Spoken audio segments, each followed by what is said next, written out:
ṣùgbọ́n pé mo wà nínú ọkọ̀ bàbá mi. Bàbá mi lọ́kọ̀ tí wọ́n kọ́ rẹ̀. Ṣùgbọ́n pé mo wà nínú ọkọ̀ bàbá mi. Bàbá mi lọ́kọ̀ tí wọ́n kọ́ rẹ̀. Ṣùgbọ́n pé mo wà nínú ọkọ̀. Ṣe jẹ́jẹ́ máa wà mí lọ. Bàbá mi. Má ṣe jẹ́ ọkọ̀ yìí wọ́pọ̀. Bàbá mi. Má ṣe jẹ́ ọkọ̀ yìí wọ́pọ̀. Bàbá mi. Sinmi délé ọlọ́kọ̀ yìí o. Bàbá mi. Ọkọ̀ kan lọ́lọ́kọ̀ lọ. Bàbá mi. Olùjọ mímọ́ sinmi délé má jẹ́ kọ́kọ́ yìí dà. Bàbá mi. Mo fàyè mi lẹ́yìn lọ́wọ́ bàbá mi o. Bàbá mi. Má ṣe jẹ́ ọkọ̀ yìí wọ́pọ̀. Bàbá mi. Má ṣe jẹ́ ọkọ̀ yìí dà. Bàbá mi. Sinmi délé ọlọ́kọ̀ yìí o. Bàbá mi. Ọkọ̀ kan lọ́lọ́kọ̀ mi lọ. Bàbá mi. Ká dúpẹ́ lọ́wọ́ Ọlọ́run bá ti ṣọ̀gbọ́n fún ni. Ká sì tún dúpẹ́ lọ́wọ́ Ọlọ́run bá ti ṣèmọ́ fún yẹn. Ọba tó ti ń bẹ kí bẹ̀bẹ̀ ó tó máa bẹ. Òun náà ni ó tún máa wà nígbà tí bẹ̀bẹ̀ ò ní sí mọ́. Gbẹ̀ngbẹ̀lẹ̀kú tí dá ń bí òwò. Ọlọ́run ọba mi ọgbọ̀n gbàngbà ọba lẹ́balẹ̀ bàbá òkè. Ǹjẹ́ mo kì í sí kọ́ tàùsí? Mo kì í sí dòrùmọ̀ tàùsẹ̀. Tún kì í sí mẹ̀sàkárùbà níbi tójúmọ́ ti máa wá. Bẹ́ẹ̀ bá ti ń gbọ́ tẹ́sí wo aago tó wà lọ́wọ́ yín, ẹ ti rí wípé ètò kan gbòógì tẹ́ mọ́ láǹfààní láti gbọ́. Èyí ò lórí ìkànnì yìí ọ̀nà 103.5 FM. Eléyìí tá a pè ní Nínú Oko Omi Tuntun. Èyí tí àjọ tó ń rí sí ìgbòkègbodò ọkọ̀ ní ìpínlẹ̀ Ọ̀yọ́ tí a pè ní Ọ̀yọ́ State Pacesetter Transport Services tí wọ́n ṣe àgbékalẹ̀ rẹ̀. Òun náà lẹ́ ń láǹfààní láti gbọ́ báyìí. Tòní ó wá tún jẹ́ àrà ọ̀tún àrà ọ̀tọ̀. Kí nìdí tó fi rí bẹ́ẹ̀? Ẹ ti máa gbọ́ ìpolówó òun káàkiri láti bí ọ̀sẹ̀ kan sí ìsìn wípé ẹni tí gómìnà ìpínlẹ̀ Ọ̀yọ́ ọlọ́lá jùlọ Abíọ́dún Olúwaṣèyí Mákindé tí wọ́n fi ta kókó àgbọ̀n pé àjọ wà lórí ètò lónìí ni gẹ́gẹ́ bí irú èèyàn tí wọ́n jẹ́ tó jẹ́ pé tí wọ́n bá ṣèlérí kì í yẹ̀. Bí mo ti ń bá yín sọ̀rọ̀ lọ́wọ́ yìí àjọ wà nù kulù gbóhùnsáfẹ́fẹ́ ni. I welcome you all to another brand new edition, a special edition as you may call it, Ninu Oko Omi Tuntun on 103.5 FM. And if you have been listening to the advertisement on this dial, we promised that we were going to bring the sole administrator and chairman of Oyo State Pacesetter Transport Services Limited. Today's precisely. As I speak to you, he's with me in the studio, together with his cabinet, his crew. And it's going to be a special edition, as I said. We'll talk extensively about Oyo State Pacesetter Transport Services Limited. What is the development that has been to Oyo State Pacesetter Transport Service since he took over the affairs of the establishment? Ibikíbi tẹ́ bá wà tẹ́tí láǹfààní láti gbọ́ mi, yálà yín wà nú ọkọ̀ omi tuntun ni, àbí ẹnu iṣẹ́ lẹ́yìn wà, ẹ wá nǹkan fìdílé tàbí kẹ́ fìdílé nǹkan, torí wípé àrà ọ̀tọ̀ ní tètò ní. Ẹ kú kalẹ̀, Samson Balogun lórúkọ tèmi.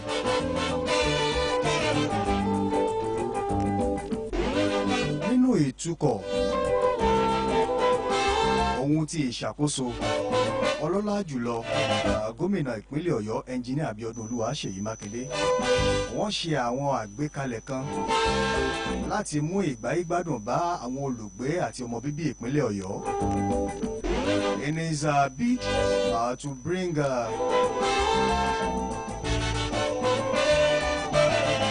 good livelihood to the people of Oyo State, there are steps the governor of Oyo State took, and one of that is the revamp and total adjustment to Oyo State Pay Sector Transport Services Limited. And that is exactly what we'll be looking at today.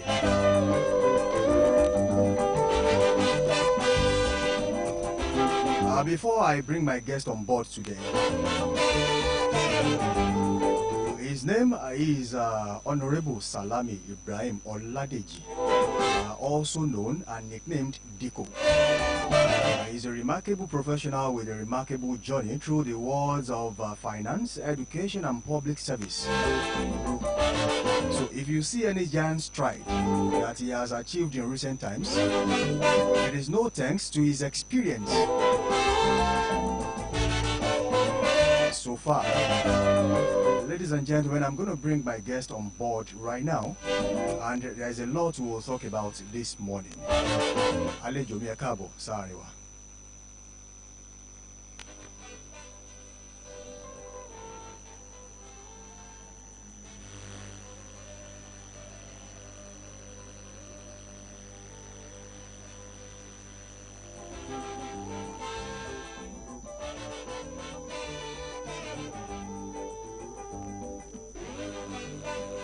Ọ̀dà ẹ̀jẹ̀ ń gbàlejò mi wọlé ẹ̀jẹ̀ àṣebẹ̀ ẹ káàbọ̀ sáré wa.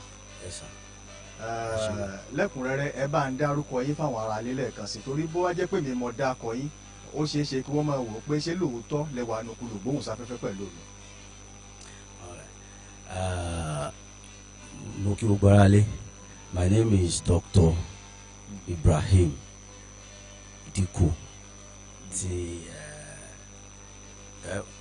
Let me just say my full name first. Orúkọ mi ni Ibrahim Deji tí táwọn èèyàn mọ̀ sí Diko. Ẹ̀yin ni gómìnà ìpínlẹ̀ Ọ̀yọ́ fi takoko Ọ̀yọ́ State Pay Sector Transport Services Limited. Ẹ jẹ́ ká kọ́kọ́ mọ ẹ̀yin gangan fúnra yín, àwọn obolẹ̀ ti tẹ̀rí kó tó di pé ẹ wá sí ìpínlẹ̀ Ọ̀yọ́ pé tó gẹ́gẹ́ bí ọmọ bíbí ìpínlẹ̀ Ọ̀yọ́ èmi náà fẹ́ contribute quota mi. Kí ni àwọn nǹkan tí ẹ ti ṣe rí, ilé ìwé wo lẹ lọ? Okay, thank you so much. Wọ́n bí mi ní far back 1990s, and lẹ́nu ìgbà tèmi náà gbọ́njú mo ka primary school ní Virtue back in Sanyo area ló wà. Lẹ́yìn náà mo lọ sí ilé ẹ̀kọ́ Loyola College tó wà ní Ìbàdàn. Mo jáde ní junior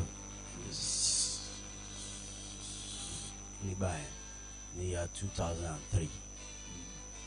Ó tó di pé mo wá lọ sí Wesley College of Science ní Lẹ́kùrọ̀ tó jáde ní ọdún 2006. Gbàrà tí mo jáde mo lọ sílùú Cairo lórílẹ̀-èdè Egypt. Tí a ní ká lọ wá ìmọ̀ kún ìmọ̀ ká lọ seek knowledge, but life ó gbàbọ̀ mí yọ torí pé mi padà lè ráyè seek knowledge yẹn torí I was duped. Wọ́n gbà wá nígbà náà lọ tó fi di pé mo bẹ̀rẹ̀ sí ṣiṣẹ́, mo bẹ̀rẹ̀ sí lọ gbé, mo bẹ̀rẹ̀ sí lọ ń bá wọn kó tiles, àwọn ṣe cement àfi ń ṣe léngbà yẹn. So before mo wá tún jọ ní ọdún 2009 mo fi padà lọ sí school. Ìgbà yẹn mo láyè lè ṣe 1 year course kí n tó wá sí Nàìjíríà. Mo dé Nàìjíríà ní ọdún 2010. Mo lọ sí LAUTECH tó wà l'Ógbómọ̀ṣọ́. Mo kà bí ọdún méjì níbẹ̀ kó tó di pé strike àtàwọn kankan tó ń ṣẹlẹ̀ ńgbà yẹn kò jẹ́ kí lè tẹ̀síwájú ṣùgbọ́n wá padà lọ sí Malaysia. So I studied at the infrastructure college. Okay. And I pursued Bachelor of Accountancy and Finance. Timothy Jadi in 2015. And thereby I proceeded to have my master's, same in the same course, and I also have my PhD in the same course, accounting. But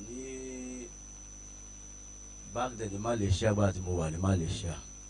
was opportune to serve as the president of 98 countries.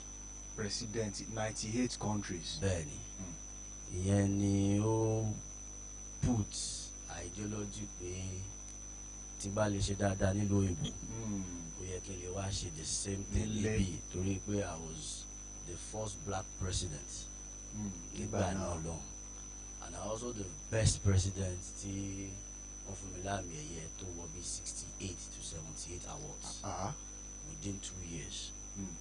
Ọgbà tí mo jẹ́ ààrẹ 64 countries ni mo bá nílẹ̀ before we turn into 98 countries. Ẹ̀yin lẹ ṣagbátẹrù báwọn tó kù ṣe wá darapọ̀ mọ́ yín. Bẹ́ẹ̀ni. So mo dé padà sí Nàìjíríà ní ọdún 2016 láti wá contribute my own quota sí ilẹ̀ mi. Àkọ́kọ́ bẹ̀rẹ̀ láti inú Accord Party láti jáde fún reps nígbà náà lọ. A tún lọ sí 2017 we move inside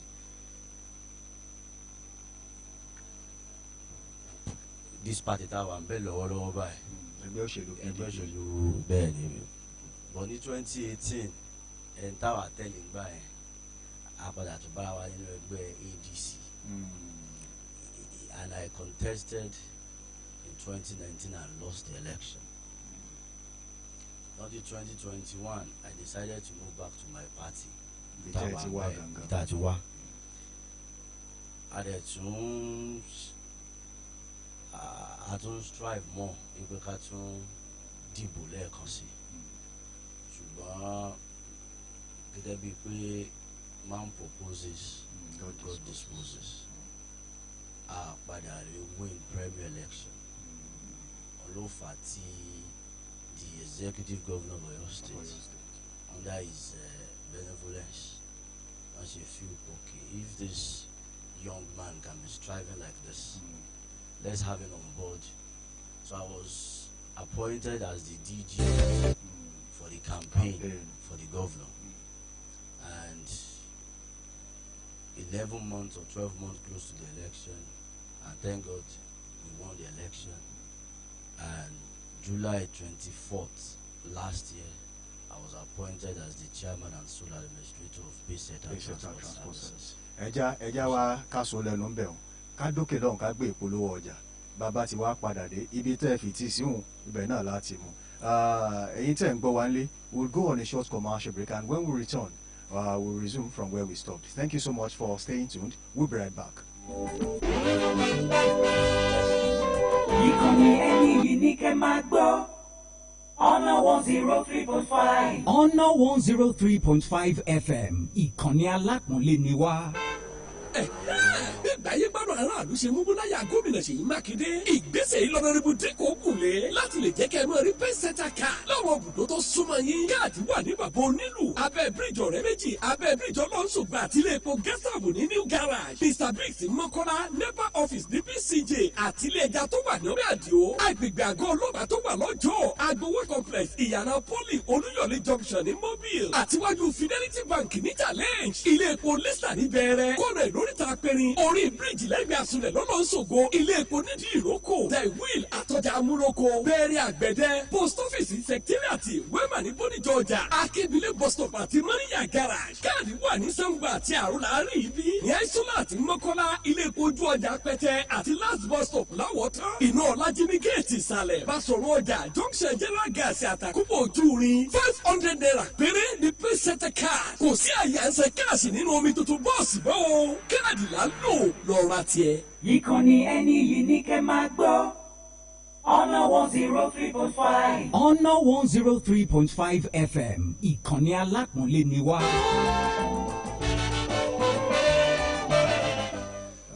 Welcome back from that short commercial break. My chairman, your experiences so far in Malaysia has no doubt sharpened your leadership skills. But when you received the appointment as the chairman of Oyo State Pacesetter Transport Services Limited, that seemed like a new challenge. How did you fasten up your seatbelt to be able to cope with the challenges here and there, being the first time you will be venturing into transport business? All right, thank you. Well, experience in life is like a teacher, and sometimes it's like a surgery which you have to perform it yourself. What I believe is that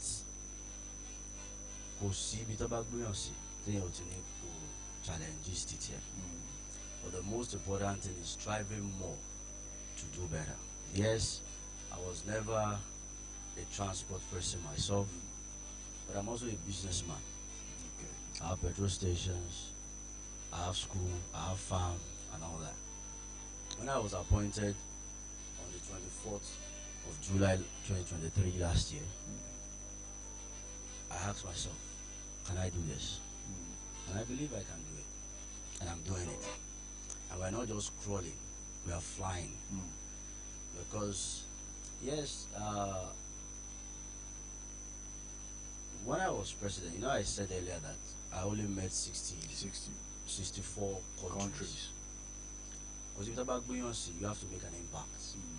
That impact is why we made it 98 countries. When I got to Pacesetter Transport Services, yes, kudos to the man that left, but we have to make legacies and we have to change the whole thing. During the era of this Pacesetter Transport Service, I decided to use the Omi Tuntun bus, and to my fantastic surprise, there is a new card passengers now use to board the bus, just like the BRT in Lagos. We have 5 buses on ground. We started increasing it to 64.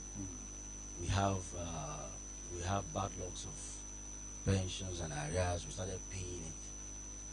Yeah, truly, it's not easy because litigations were were there, and the court cases and all that. So we have to settle all these things outside the court and say, okay, fine, this is where we are, but we can't keep being at this, at this level. We need to move ahead, and that is what we did.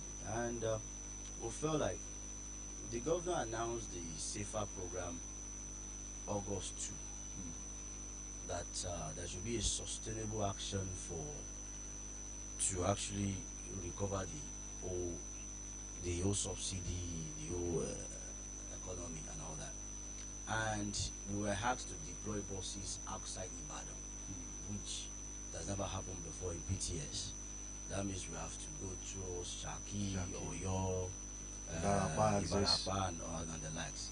And we also have to deploy buses to serve as intra-city in those zones. So now, if I'm deploying 64 to 70 buses on a daily basis, how do we monitor all our buses? I mean, that's the questions that begs an answer. So we felt, okay, why don't we introduce the use of GPS, the tracking device that we have on all our buses? Why don't we put these cameras into all the buses? At least I've already reached our bus stop. Camera even serve as a security for all these buses. So, and that's what we did. So all our buses have GPS, they have cameras, and I can tell you categorically the ICT unit of the Pacesetter Transport Services is well equipped with modern technology, so that we can able to see all this thing 24/7. And it's real time. It's not maybe this thing has happened 1 hour ago, then we're now checking it after 1 hour. We're checking the way it's happening is the way that's where you're getting the information. So And those are the things that we felt like, oh, we should do, you know, to and also we're also ensuring that even in PTS itself, the Pay Center Transport Company itself, we're also improving the lives and the welfare of all the employees, recruiting more people. And yes, kudos to the governor, the executive governor of Oyo State, for being the man that he is. Is capable, and for me, I'm following the footsteps that he has laid upon. He paid pensions on a monthly basis. He's paying arrears of gratuity and pensions as well. He's paying salaries at the 25th. He ensured that the welfare of all the state workers and the citizens, you know, so the same thing that we are just doing in a micro sector that I am being appointed as the chairman and so on.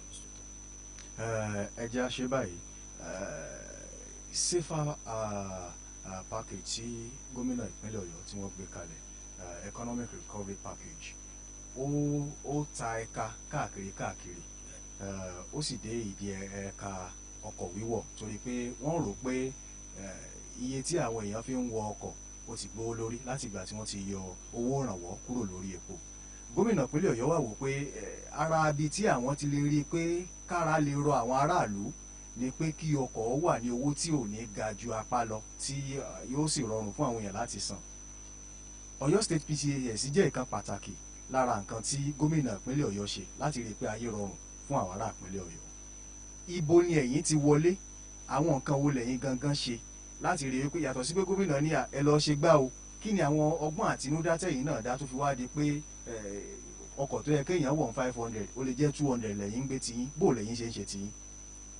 Ẹ ṣe well àṣẹ tí gómìnà pa fún wa ni kí a lọ gbé ní 50% iye tí wọ́n máa ń gbé nínú well ní òye tiwa nígbà táwa náà jókòó mo fẹ́ lè sọ fún yín pé gan àgbé ní that same 50%. Òun náà ló jẹ́ ń bèrè lọ́wọ́ yín pé ibi tó yẹ wọ́n ti wọ 500 ó lè jẹ́ 200 kì í ṣe 50% níyàn mọ́. Bẹ́ẹ̀ni wọn táwa náà wò ní pé gómìnà lọ́lá jùlọ ní ojoojúmọ́ à ń fi bí almost 3,278 litres of diesel la fi ń gba àwọn mọ́tò wa jáde. 3,278 litres of diesel. Bẹ́ẹ̀ni which is equivalent to 4.5 billion naira. Tí diesel sì ti wà ní bí 1650 àbí 17 báyìí. 1690 làwọn ará. Now gómìnà lọ́lá jùlọ wọ́n sábìsì on a daily basis pẹ̀lú 3.5 million. Àwa náà lọ́dọ̀ tiwa àwa náà fi òkú kù láti make sure pé àwa náà wọ́n láwọn lóhùn kọjá bí ó ṣe yẹ. Tá a bá wo Ṣakí for example 5,045 là ń gbé Ṣakí 15 là wà ń gbé àgbé ní 50% tí wọ́n ní ká máa gbé torí pé àtúwò pé tá a bá tún ṣe ní 50% ó ṣe é ṣe kán tún mọ́ wọ̀.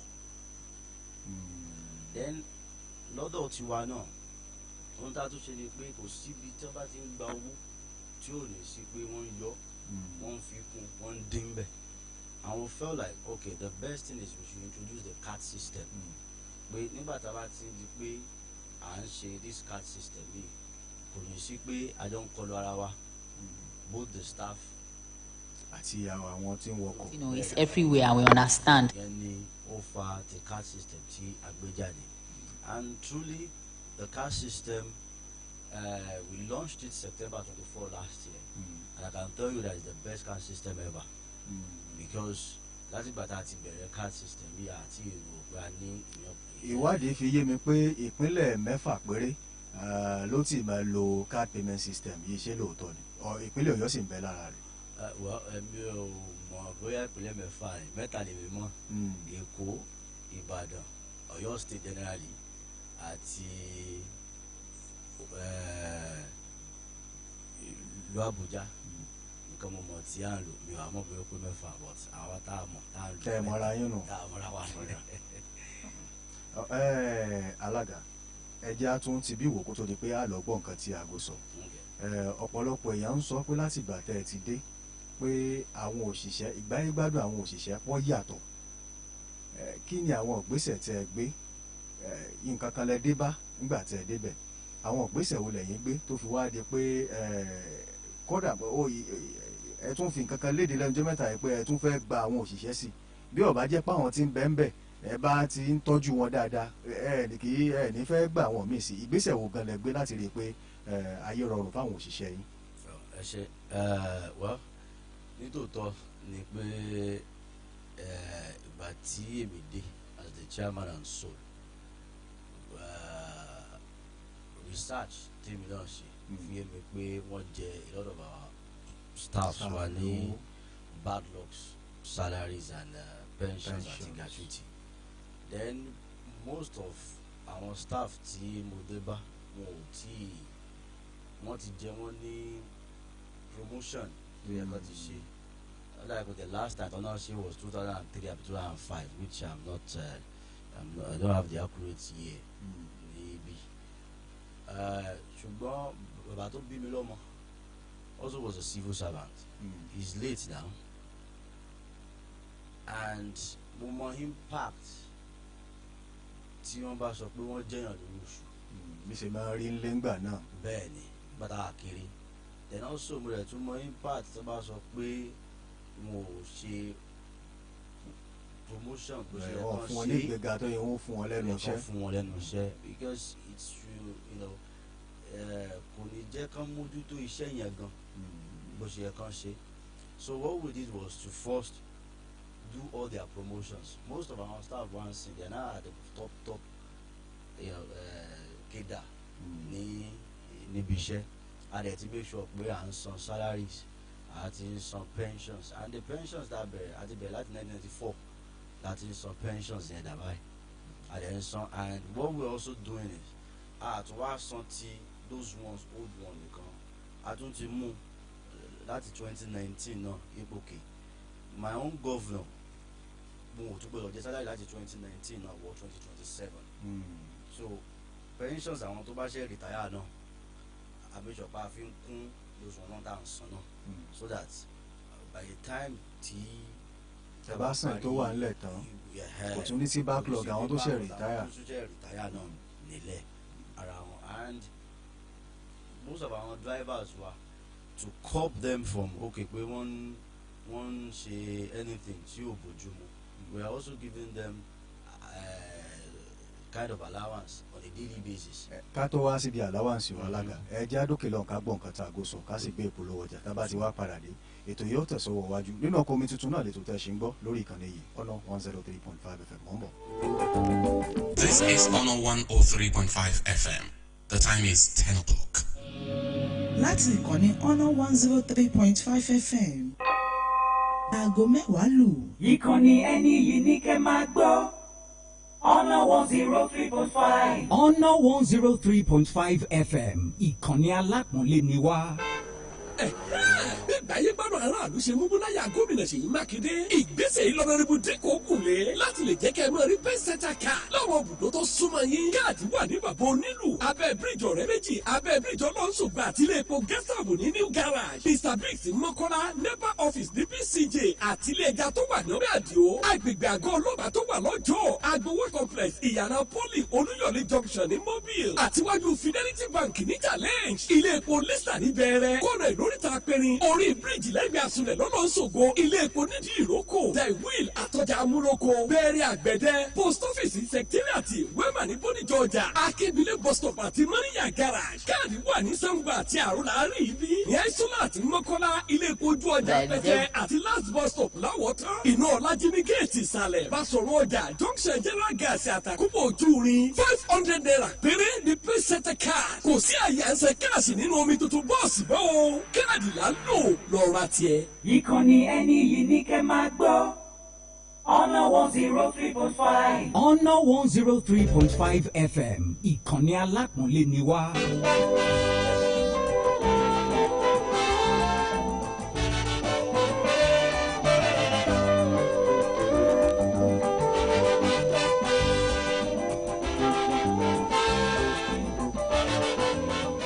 Welcome back from that short commercial break. The chairman and sole administrator Oyo State Pacesetter Transport Services Limited is still with me in the studio of 103.5 FM, and we have been discussing on his achievements so far since he became the sole administrator of Oyo State Pacesetter Transport Services Limited.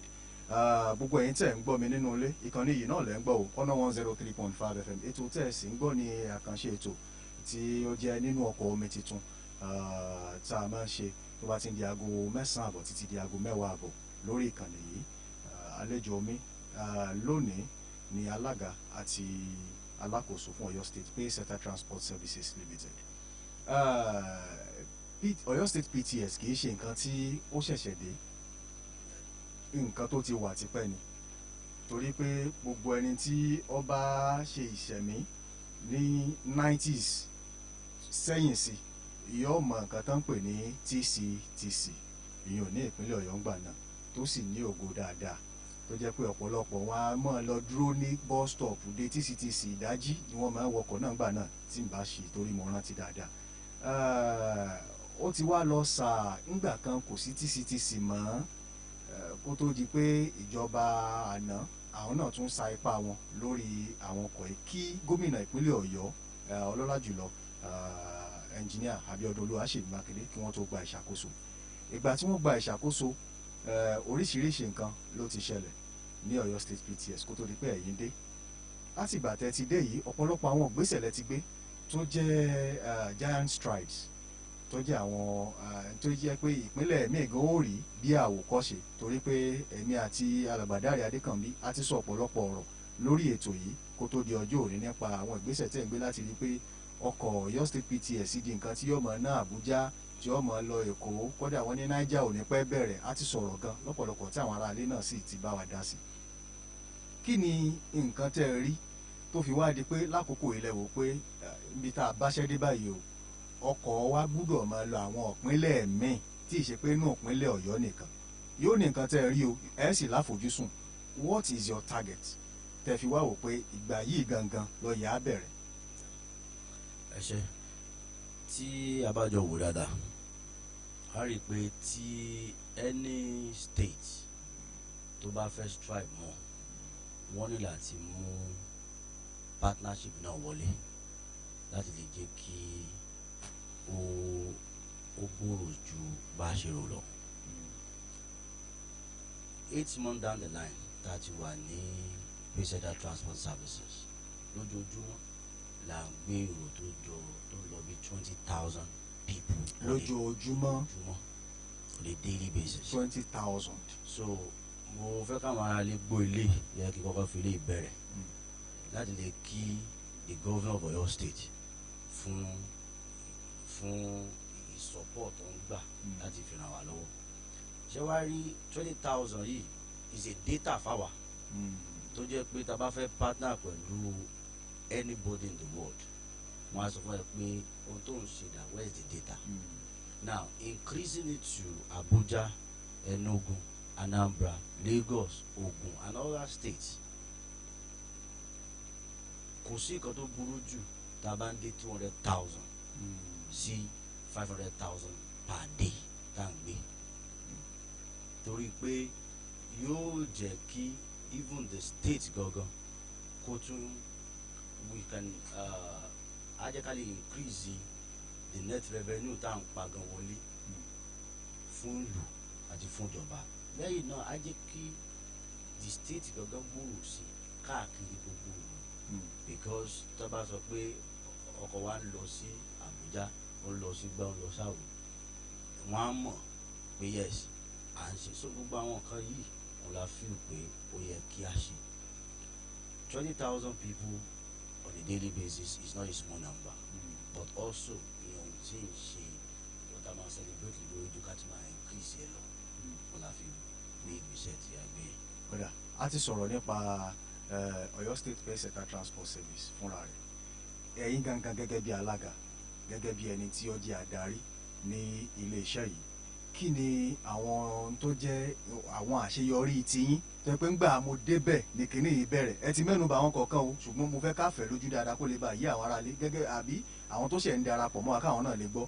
Kí ni àwọn nǹkan tó yẹ pé ẹ̀yin lẹ initiate ẹ̀, project wo lẹ́tí ìgbàmúdé ni kinní yìí bẹ̀rẹ̀ o àwọn amúlẹ̀ ọkọ̀ kan àmọ̀ yànnà náà ipa wo làwọn nǹkan yìí ń kó tí ó fi ń jẹ́ kí Ọ̀yọ́ State Pacesetter Transport Service kó fi máa tẹ̀sọ̀ wájú. kí n tó sọ my own achievement I'll first of all thank my governor His Excellency Engineer Seyi Makinde because tí platform tí mo ń gúnlé tí if tí o bá sí support tí tó o tó bá sí bẹ́ẹ̀ ni kò ní sí ogun achievement afẹ́ bẹ̀rẹ̀ sí sọ well ní ẹnugbà tí mo dé ni I make sure pé gbogbo staff from àwọn staff wa we put workstations and our tables, new chairs, fans and all that because mo ní believe kan pé tí jẹ́ kó lọ lọ. owó tún fara sí ju ti tẹ́lẹ̀ lọ. ju ti tẹ́lẹ̀ lọ. All these pé à ń create GPS, cameras, Wi-Fi, free Wi-Fi into all our buses is an idea tí ẹ pé ẹ̀mí ni mo wà. Same thing goes to all these backlogs of pé à ń san pensions, gratuity, owó tabak padà la fi ń san. Kì í ṣe pé a ṣe lọ ń gbà ní ọwọ́ ìjọba pé ẹ wá bá wa san gbèsè tó wà nílẹ̀. We were trying our possible best pé díẹ̀ tá à ń rí yẹn náà la fi ń gé set gbogbo tí aláǹsán yẹn náà. And there are many. I'm not ṣẹ́rí pọ̀ ìṣòro kan tẹ́bi ní ni pé èmi ò ń sọ pé èmi mo ṣe kíní báyìí èmi mo ṣe gbá èmi mo ṣàwọ̀. The achievement is there for people to check and I can still strive for more to do better. So ṣẹ́rí tẹ́ bá ní kí n máa kà tẹ́ bá bí àwọn staff ń sìn pé kàkà tí mo ti ṣe wọ́n á kà I'm very sure wọ́n á kà more than 40-50 but myself I'm still all I can say is this abawa nínú ihò ni nígbà táwa dé a dígì inú ihò wọn a ti pro jáde láti inú ihò so we're not kì í ṣe ibi tí wọ́n wà tí àjọ ìwà tẹ́lẹ̀ ni wọ́n wà ní ìsìn.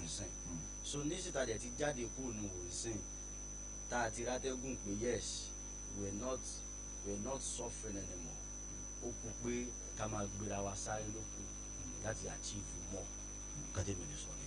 ọ̀dà ó wá ní nǹkan kan tó ṣe pàtàkì lára nǹkan tẹ́ ẹ gbé yẹ̀wò tẹ́ ẹ sì ti ṣe láti ìgbà tẹ́ ẹ ti dé òun ni card payment system.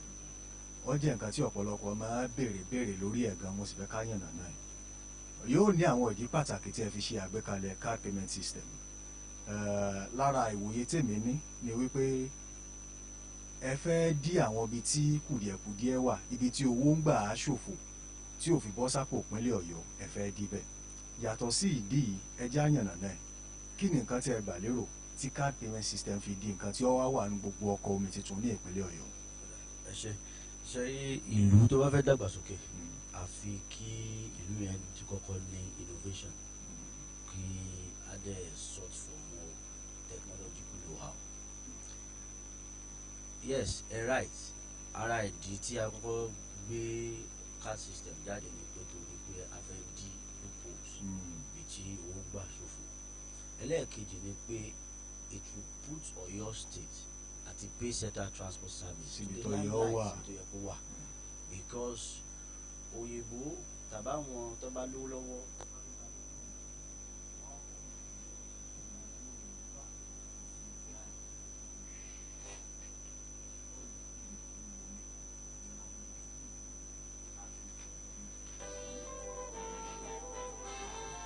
ẹ já dókè lọ́wọ́ náà wà alága mọ́ bọ̀.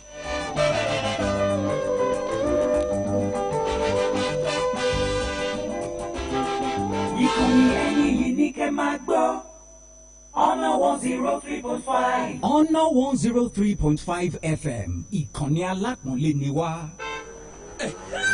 Báyé gbádùn aráàlú ṣe mú búláyà gómìnà Ṣèyí Mákindé. Ìgbésẹ̀ yìí lọ́nàrẹ́bù dínkù ògùnlé láti lè jẹ́ kẹ́ ẹ mọ́ rí Pacesetter ká. Láwọn òbúdó tó súnmọ́ yín káàdì wà ní bàbá onílù. Abẹ́ bíríjì ọ̀rẹ́ méjì, abẹ́ bíríjì ọlọ́sùn àti ilé epo gẹ́tọ̀ ní New Gara. Mr. Biggs Mọ́kọ́lá nepa office ní BCJ àti ilé ẹja tó wà lórí àdìo agbègbè àgọ́ ọlọ́ba tó wà lọ́jọ́ agbowó complex ìyànà poli olúyọ̀lé junction ní mobile àtiwájú fidelity bank ní challenge ilé epo lẹ́sà ní bẹ̀rẹ̀ kọ́nà ìdóríta pẹ̀rin orí bíríìjì lẹ́gbẹ̀ẹ́ àsùnlẹ̀ lọ́lọ́sọ̀gbọ̀ ilé epo nídìí ìrókò lẹ́wìl àtọ́jà amúlòkọ bẹ́ẹ̀rẹ̀ àgbẹ̀dẹ post office secretariat wẹ́mà ní bọ́díjọ́ ọjà akébílẹ̀ bus stop àti mọ́níyà garage káàdì wà ní sẹ́wọ̀n àti àrùn àárín ìlú yẹ́sùn àti mọ́kànlá ilé ìgbójú ọjà pẹ̀tẹ́ àti last bus stop láwọ̀tán inú ọ̀làjú ní géètì ìsàlẹ̀ ìbásọ̀rọ̀ ọjà junction general gas àtàkùnbọ̀ ojú rin $500 péré ní pẹ́sẹ́tẹ̀ káàdì kò sí àyà ẹsẹ̀ gáàsì nínú Omi Tuntun bọ́ọ̀sì náà káàdì lálò lọ́ra tiẹ̀. ìkànnì ẹni yìí ní kẹ́ máa gbọ́ ọ̀nà 103.5. ọ̀nà 103.5 FM ìkànnì alákùnrin ni wá. ẹ káàbọ̀ padà láti ojú ọ̀dọ̀ intermittently from listeners from home. So if you want to be a part of the contribution on this show this morning, the studio lines to dial is 091 5103 5555 or 09135 001035 09135 001035. Fáǹfààní ẹ̀yin tẹ́ fẹ́ darapọ̀ mọ́ wa lórí ètò yìí láàárọ̀ yìí nínú ọkọ̀ Omi Tuntun lórí ìkànnì yìí ọ̀nà 103.5 FM. Ibi tẹ́ pè sí rèé 09135 001035 lẹ́ẹ̀kan sí 09135 001035. Alága à ń sọ̀rọ̀ lọ lẹ́ẹ̀kan nípa card payment service tí ẹ̀ ń ṣe lọ́wọ́. Ọ̀dà ẹ̀já gbé ìpè yìí pẹ̀lú ẹ̀ káàárọ̀. Kí alága jẹ́ kí root ọ̀rẹ́ sáwọn ní láti gbọ́ra. Mo wà pẹ̀lú yín o. Wọ́n máa tẹ̀yìn síwájú. Àmín. Níwọ̀n ìgbà tí wọ́n ṣe card payment system tó ń ṣe yẹn, ó dé bí gbogbo wà lọ́dọ̀. But báyìí nìkan bí ọ̀sẹ̀ bíi méjì láàárín àwọn mọ́tò yẹn ní gbọ́ra kí ló dé? Kọ́ bá ṣàtúnṣe sí tó wọ́n ní wọ́n kálákà dọ́gbò lórí ètò kan fún àwọn nọ́mbà wọn. Ọ̀dà nọ́mbà tẹ́ láǹfààní àti pèsè wọn ò fi síta alága àwọn aráàlú ń bá yín wí. Wọ́n ní láti bí ọ̀sẹ̀ bíi méjì ó dà pé àwọn ọkọ̀ wọn ò fẹ́ rí wọn dàbí alára. Well, a bẹ̀ wọ́n ni ọ̀rọ̀ dísù àti dọ́là lọ́kọ̀ fa problem tá a kọ́kọ́ face ní it's not 2 weeks actually, it's actually 3-4 weeks ago. 3-4 weeks. Yeah, ago. Then the second issue ni pé ara pé a fẹ́ maintain those our buses wa náà kún because I feel pé ká we should install trackers and GPS at àwọn ìyẹn sínú mọ́tò yẹn ló fa problem tá a face ní 4 weeks ago. But I can equally tell them pé lọ́wọ́lọ́wọ́ yìí a ní ìpèníjà yẹn mọ́, so I'm very sure pé àwọn buses yẹn ti padà sí gbọ́ra. Wọ́n ṣe bẹ́ẹ̀ ni. Ọ̀dà à ń sọ̀rọ̀ lẹ́ẹ̀kan nípa card payment systems tí ẹ̀ ń ṣe lọ́wọ́ tó sì jẹ́ nǹkan tí ẹ̀ ń lò lọ́wọ́ báyìí ní Ọ̀yọ́ State Peseta Transport Services Limited. Ọ̀pọ̀lọpọ̀ èèyàn náà ń sọ pé nígbà tẹ́ ẹ kọ́kọ́ bẹ̀rẹ̀ sí ní ṣe káàdì yìí pé àwọn ń gbà á lọ́fẹ̀ẹ́ ni o lẹ́yìn káwọn ó kàn fowó sí lórí àwọn ò ní ṣòro mọ́, ṣùgbọ́n ní ìsìn àwọn èèyàn yín ti ń béèrè owó lọ́wọ́ àwọn pé àwọn ọkọ̀ ra káàdì káwọn tó tó fowó lé lórí. Kí ló fà á tó fi di pé wọ́n ń sanwó? Ẹ ṣe ẹ rí i pé mo sọ̀rọ̀ kínní lẹ́ẹ̀kan pé ọ̀rọ̀ card system tá a gbé wọ Ọ̀yọ́ State partnership la fi gbé wọlé. Láàárín 2 months gbàdá àkọ́kọ́ bẹ̀rẹ̀ ìjọba ló san gbogbo owó 2 months yẹn. A dẹ̀ ra card almost 200,000 cards. Ọ̀nà pín jáde lọ́fẹ̀ẹ́. And even presently tó ṣe ń sanwó tó náà ń san yìí 500 naira ni wọ́n rà. Ìjọba ṣì ń san 500 naira míì náà wọ́n subsidize ẹ̀ faraàlú ni. So a máa ro àwọn aráalé náà ní pé kí wọ́n máa tẹ̀síwájú. Ẹ̀lú ẹ káàárọ̀ o. Ẹ káàárọ̀ sà, Olúwakẹ́mi lórúkọ mi, mò ń pè láti Sókà. Ọ̀dà ẹ káàárọ̀, ẹ dá sétò yìí. Mo kí alága, mo dẹ̀ wá fẹ́ sọ fún wọn wípé mo gba káàdì yẹn láti bí 2 months ago sí nígbà tí mò ń gbé agbègbè Mọ́kọ́lá. Ìgbà tí mo ti wá fún ìdí tó kà ń ṣe àkíyèrí fún bọ́ọ̀sì Omi Tuntun wọ̀ láti jalè ní sókà. So mo wá ń pè wọ́n ṣàkíyèsí pé kí wọ́n jọ nǹkan tó lè ṣe fáwọn tá à ń gbé agbègbè sókà yẹn express kí wọ́n jọ kí wọ́n ṣe fún wa ká lè máa rí ọkọ̀ omi. Ọ̀dà alága ìdáhùn yìí ó ti rí. Mọ́tò wà ní challenge tó ń ná challenge sí Wo Road. So bóyá timing tí àwọn bá ń jáde ní wọn bá ó ti lọ ní so ibi ò bọ́ ṣùgbọ́n kàtà máa ṣe láti fi make sure pé akéta fún àwọn náà ni pé a máa gbé timetable ọ̀nà yẹn fún wọn. Ọ̀gbẹ́ni Túndé ní láti tápà ní Ìbàràpá North. Túndé láti tápà ní Ìbàràpá North. Ẹ káàárọ̀ sọ. Tápà ayétẹ̀ gangan wọn ò ní ẹ̀tọ́ sí mọ́tò yìí. Local government kẹ̀dẹ̀ ẹni gbọ́ àní gbogbo wọn tí wọ́n àwọn mọ́tò. At least wọ́n fún mọ́tò méjì ní gbọ́ at once. Kò sí ní tápà ayétẹ̀ gangan tí ò ṣe é kó rí bẹ́ẹ̀. Àbí wọ́n ti yọ local government ti wá kó nu ìyáálé bá wọn disturb later. Ọ̀dà o alága ń gbọ́ yín wọ́n sì dáhùn béèrè yín báyìí alága wọ́n ní ṣé ẹ ti yọ local government àwọn kúrò lórí máàpù ni. Ká má bínú nǹkan tí ìdáhùn mi máa wà truthful àti honesty pẹ̀lú wọn. Buses ta ní ìwọ̀nba tó lè serve ní Ìbàdàn nìkan our buses ta fi ń ná gbogbo Ìbàdàn is 34 buses ló wà ń gbòòrò Ìbàdàn. Outside Ìbàdàn ní gbogbo olù tí à ń ná lọ́wọ́ yìí 16 buses ló wà ń bẹ̀. A dẹ̀ ṣe ń ṣe rí ìpèníjà tá à ní ni pé a ní mọ́tò tó pọ̀ jù. Tí a bá ní 200 unlike Lagos bá ti mo lọ sẹ́kọ̀ọ́ unlike Lagos ní 4,000 buses. 4,000 buses. Exactly. So tí buses yẹn bá pọ̀ kò síbi táwa náà ò fẹ́ dé because ara pé okay ọwọ́ nǹkan tá à ń gbé yìí náà ó là ń gbé 20,000 people nílùú níwọ̀n bá buses tó wà nílẹ̀ náà. So tí ìjọba mo dẹ̀ fi ń dá wọn lójú pé ẹnjìnìà Ṣèyí Mákindé gómìnà wa à ń ṣètò lọ́dún yìí náà ni láti ra more buses sínú òru tó bá ti dé dandan ni ká náwó sí ọ̀dọ̀ tiwọn náà but for now ká bá wa gbà bí ẹ bẹ́ẹ̀ ni ká má bínú. Bẹ́ẹ̀ bá ń gbọ́ alága lọ́wọ́ báyìí wọ́n ní ẹ má bínú o pé tí bọ́ọ̀sì bá tún ti dé sí àdúgbò yín wọ́n dà padà sórí máàpù Ọ̀yọ́ state bẹ́ẹ̀ bá ń gbọ́ níbi tẹ́ ẹ bá wà. èmi ò sọ yìí o. Ọ̀dà à ń sọ̀rọ̀ nípa card payment service lẹ́ẹ̀kan a sì tí ìfẹ́nu rẹ̀ jóná a ti yànnàná pé ẹ fẹ́ mú àdínkù bá ibi tí owó ń gbà ṣòfò àmúyàn ìpè ní ọ̀jẹ̀ á sọ̀rọ̀ débẹ̀ o ṣùgbọ́n ẹjẹ́ á tún gbé pè yín náà ẹ ló ẹ káàárọ̀ ìyún ti rè ó ti já yàtọ̀ sí ìdí ẹyọ kan yìí tó jẹ́ pé ẹ fẹ́ fi block leakages kí tún làwọn ìdí ẹ ti sọ̀rọ̀ nípa development kí nìkan tí a tún gbà lérò tí ó fi jẹ́ pé ẹ ló ẹ káàárọ̀ ẹ̀lú ẹ ti wọlé o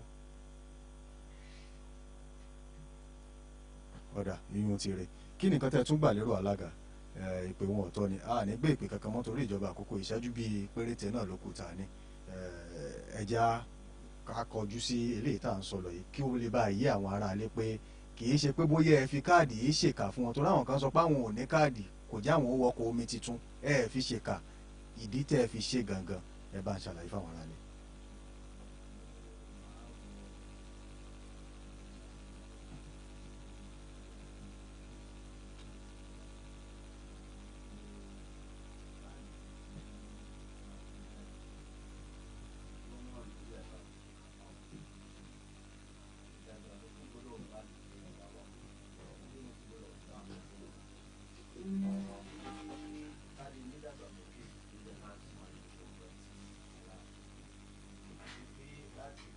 Hello. Hello, sir. Yes, sir. I can. Yes, sir. The question I have to ask, when will these buses begin the interstate, transporting? And when can they move from Oyo State to other states like Kwara, Lagos, and the rest? And secondly, can these buses be, taken by, probably somebody has an event, and I want to take some people to another state. Is it possible can make these services available, and when can these services be available? Thank you, sir. Ọ̀dà alága náà gbọ́ yín, wọ́n gbọ́ yín báwọn, a sì ti tan gbogbo ojú òpó kí wọ́n lè bá dá sí nǹkan tí ẹ sọ yìí. Alága, ẹ bá ń fún ọ lésì. Thank you so much for the question. You are presently through the second question, I'll probably report down. Anybody to bá fẹ́ ṣe ìgbéyàwó ìnáwó wedding and ṣe yẹn presently at the moment. Ẹ bá fẹ́ rent bus wa, èyí kò lọ sí anywhere, bá Abuja, bá Enugu, anywhere ẹ bá fẹ́ lọ. Ìyẹn wà báyìí.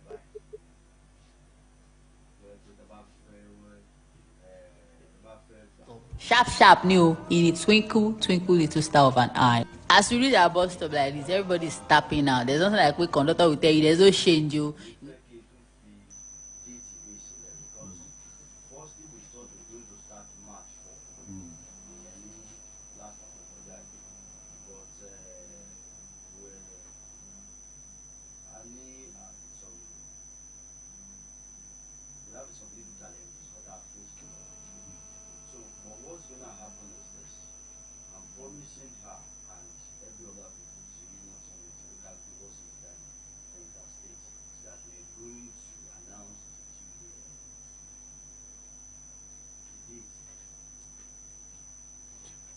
Ọ̀dà tẹ́ bá ń gbọ́ alága báyìí ẹ rí wípé wọ́n ti dáhùn béèrè yín, wọ́n ti ṣe ìlérí wípé àwọn kàn sí yín bóyá gbogbo ó ṣe jẹ́ lápọ̀dọ̀ tí yín àti béèrè tẹ́ béèrè tí wọ́n ó fi dáhùn rẹ̀ tí ó fi kàn yín náà wọ́n láwọn ó dà sí. Alága, ètò ti débi kòókùndó báyìí ẹ̀jẹ̀ wa máa lọ. Kọ́tà yìí ti parí báyìí, àwọn aráalé sì ń béèrè fétò yìí. Ṣé ètò yìí ó tẹ̀síwájú? Ẹ sọ fáwọn aráalé báyìí.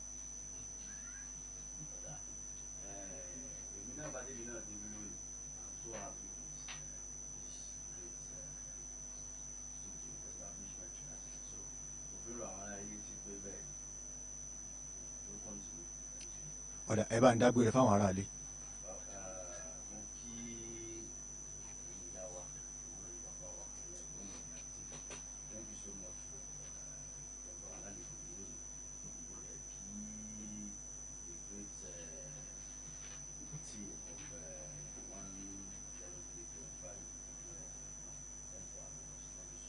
Ẹ ṣé o alága.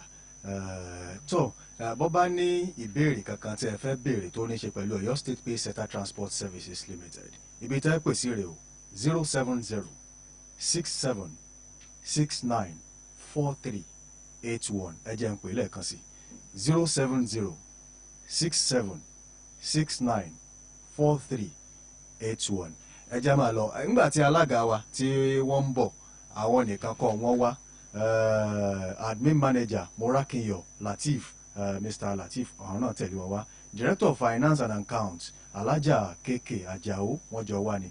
Director of Due Process Dr. Samuel Ajayi wọ́n jọ wá ní. Operation Manager Engineer Adeleke wọ́n jọ wá ń bí. Procurement Manager Bamidele AO Mr. wọ́n jọ wá ń bí ni. Store Manager àjọmọ́ ń ṣètò yìí ni Alàgbàdáre Adékànbí wọ́n wá ń bí pẹ̀lú mi. Human Resource Manager Ahmed Adiola Miss wọ́n wà ń bí. Audit Manager Mrs. Olayiwola wọ́n wà ń bí. Deputy Commercial Manager Mr. Oyediji MO wọ́n wà ń bí. Technical Manager Mr. Abiodun àjọṣètò yìí lónìí ni. Marketing Manager náà àwọn yìí olùkọ́ wa ni wọ́n á sì jọ sọ̀rọ̀ kẹ́ ẹ̀ tó lọ. Mr. Aróyèwò Tóbi wọ́n wà ń bí. Ọ̀dà Mrs. Rita Osikolo wọ́n wà